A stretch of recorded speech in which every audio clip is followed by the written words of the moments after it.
जंहिंजे घर में नियाणी अजाई अदा उन जे घर ते वसाई रहमत खुदा।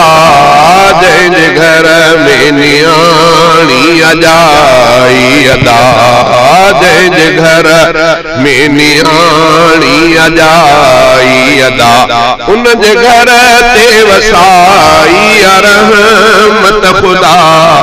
जंहिंजे घर में नियाणी माण्हू सम्झे उहो भागवंद पाण खे माण्हू सम्झे उहो भागवंद पाण खे शख्स जंहिंखे इहा थिए थी नेमत अता शख्स जंहिंखे इहा थिए थी नेमत अता उन जे घर ते वसाई रहमत खुदा।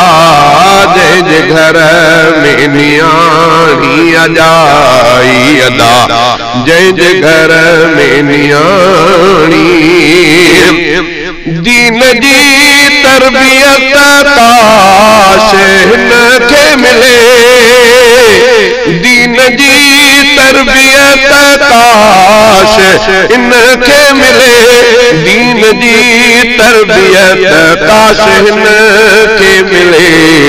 शल भली न्याणी थे नेक ऐं बाहया शल भली न्याणी थे नेक ऐं बाहया उन जे घर ते वसाई रहमत खुदा।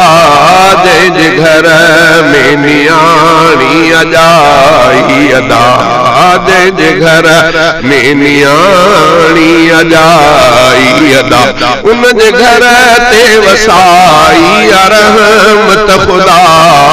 जंहिंजे घर में नियाणी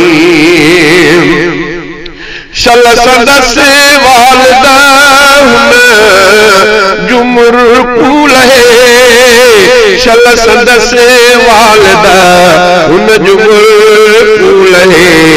पांच घर जी हुजे राणी न्याणी सदा पांच घर जी हुजे राणी न्याणी सदा उन जे घर ते वसाई रहमत खुदा।